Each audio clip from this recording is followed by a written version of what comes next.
Sabe, toda vez que a gente olha para uma grande crise econômica, o desemprego subindo, as empresas fechando, o que a gente está vendo, na verdade, é só a ponta do iceberg.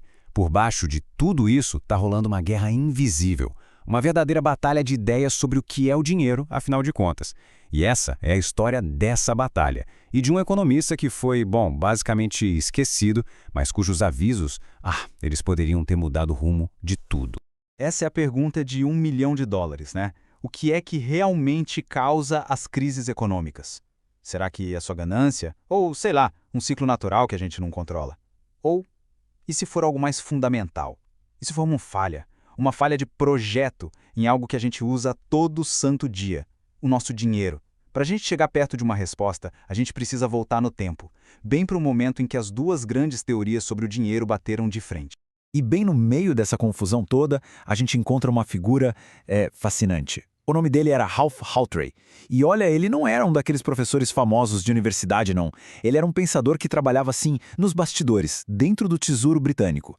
E quase que em segredo, ele foi lá e desenvolveu uma teoria totalmente revolucionária sobre o dinheiro. Uma teoria que, tragicamente, foi ignorada bem na hora em que o mundo mais precisava ouvir. Então vamos lá, vamos entrar nessa máquina do tempo, porque antes de todas as crises que marcaram o século XX, já existia um debate fundamental, quase filosófico, sabe? Era uma batalha de mentes que, sem que ninguém percebesse, estava preparando o palco para um desastre de proporções globais. A questão toda girava em torno disso aqui. Se o dinheiro, no fundo, é só uma promessa, como é que a gente garante que essa promessa vai ser cumprida? E aí surgiram dois lados. De um lado, o medo. O medo do caos total, sabe? A ideia de que sem um controle bem rígido, o dinheiro ia virar pó, ia perder todo o valor. E do outro lado, uma fé. Uma fé profunda no mercado. A crença de que o sistema, se deixado em paz, ia se regular sozinho. Era basicamente o medo contra a confiança. E o grande pesadelo era esse, olha só. Se criar dinheiro não custa praticamente nada, o que impede um banco de simplesmente ligar a impressora e sair criando dinheiro sem parar para pagar as próprias dívidas? A competição entre eles ia virar uma corrida pro abismo, com cada nota valendo um pouquinho menos que a anterior, até que o sistema todo quebrasse e o dinheiro virasse só papel sem valor. Então, encontrar uma âncora para isso não era luxo, era uma questão de sobrevivência econômica. E essa grande batalha pelo controle do dinheiro acabou se dividindo em dois grandes times, liderados por dois gigantes do pensamento, David Hume e Adam Smith. Para um, o grande vilão era a quantidade de dinheiro em circulação. Para o outro, a solução era a liberdade do mercado. E aqui a gente tem o verdadeiro choque de titãs. De um lado, David Hume, com a sua teoria quantitativa do dinheiro. Para ele, a lógica era bem direta, saca? Mais dinheiro circulando para comprar a mesma quantidade de coisas, resultado, preços mais altos, inflação na veia. Ele tinha um pé atrás com os bancos, via eles como verdadeiras máquinas de gerar inflação. Aí do outro lado, ninguém menos que o pai do capitalismo, Adam Smith, com a chamada escola bancária. A visão dele era bem mais otimista. Para o Smith, os bancos não podiam sair imprimindo dinheiro sem controle, porque aquele dinheiro era na verdade um empréstimo, e o empréstimo tem que ser pago, certo? Quando ele era quitado, o dinheiro meio que voltava para o banco. O sistema se limpava sozinho. Era a disciplina do mercado contra o controle da quantidade. Uma briga e tanto. Então, como é que o mundo daquela época resolveu esse impasse? Com o famoso padrão ouro. Essa foi a grande sacada. A solução encontrada, o ouro virou a tal da âncora. A promessa era simples. Qualquer nota de papel que você tivesse no bolso podia ser trocada por uma quantidade certinha de ouro. Era isso que dava credibilidade para o sistema inteiro. E o interessante é que não era só uma regra imposta pelo governo, não. A própria competição entre os bancos forçava eles a manterem essa promessa. Se não mantivessem, o dinheiro deles simplesmente não valeria nada.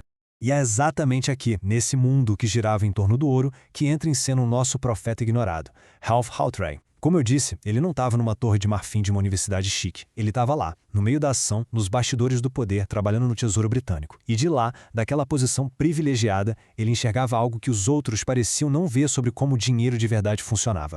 Aí, em 1913, o Haltrey vai lá e publica sua grande ideia.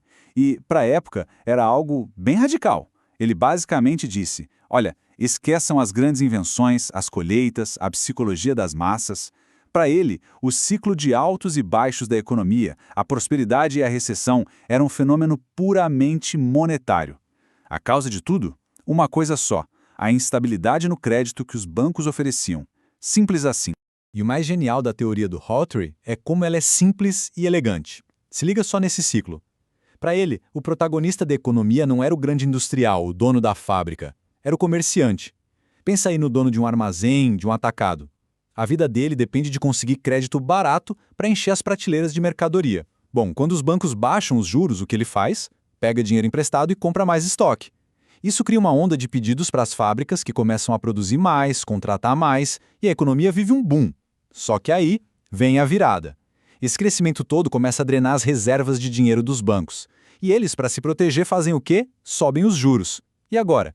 Para aquele nosso comerciante ficou caro demais manter o estoque cheio, então ele para de comprar. Os pedidos para as fábricas, claro, despencam. E o que era um boom vira uma crise. É um ciclo vicioso que está na própria mecânica do sistema. E essa teoria brilhante levou o Haltray a fazer uma previsão, que era no mínimo assustadora. Pensa no cenário.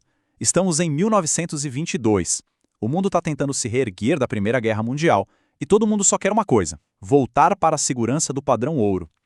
Mas o Haltray alertou: cuidado! Pessoal, cuidado!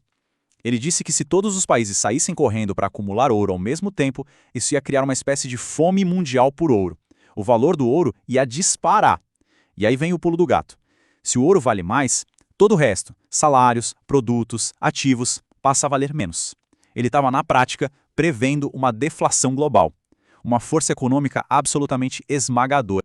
E adivinha, ninguém deu ouvidos. O aviso do Haltray se tornou uma profecia terrivelmente precisa. A deflação que ele previu não só aconteceu, como chegou com uma força devastadora, trazendo junto a maior catástrofe econômica da história moderna, a Grande Depressão. E esse desastre todo abriu as portas para a ascensão de um novo gigante intelectual, John Maynard Keynes. Os números são frios, a gente sabe, mas a realidade por trás deles era devastadora. 25%. Imagina só, 1 em cada 4 trabalhadores estava sem emprego. As pessoas faziam filas gigantescas para conseguir comida, famílias inteiras perdendo absolutamente tudo. A Grande Depressão não foi só uma recessãozinha, foi um trauma coletivo que quebrou a confiança das pessoas no sistema e que desesperadamente exigia uma nova resposta. A crise era tão, mas tão profunda e se arrastava por tanto tempo que parecia desafiar qualquer lógica econômica. Todas as teorias antigas, inclusive a do próprio Haltray, pareciam insuficientes. A sensação era de que, mesmo que os juros caíssem para zero, a máquina da economia ia continuar quebrada, parada. O mundo estava desesperado por uma ideia nova, por algo a mais. E aqui a gente vê os dois diagnósticos, lado a lado. Haltray, teimoso, nunca mudou de ideia.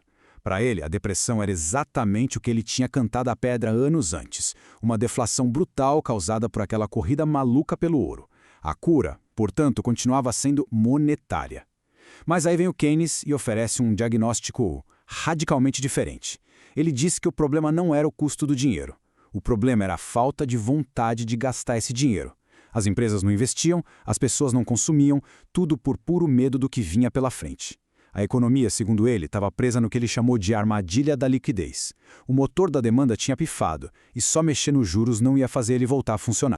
E no mundo que clamava por ação, a visão do Keynes venceu de lavada. A teoria geral dele, de 1936, não era só um diagnóstico, era um verdadeiro manual de instruções. A lógica era, se as pessoas e as empresas não estão gastando, então o governo tem que entrar em cena e gastar por elas. Essa foi uma ideia revolucionária que colocou os políticos no centro do palco econômico. Foi o início da era keynesiana e a teoria de Haltray, bom, ela foi praticamente varrida para debaixo do tapete.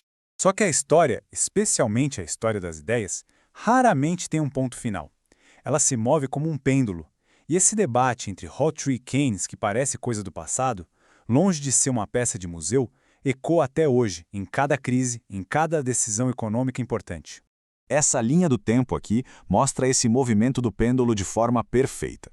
A gente começa lá atrás com o Hume, focado na quantidade de dinheiro. Aí vem o Haltray e muda o foco para o crédito.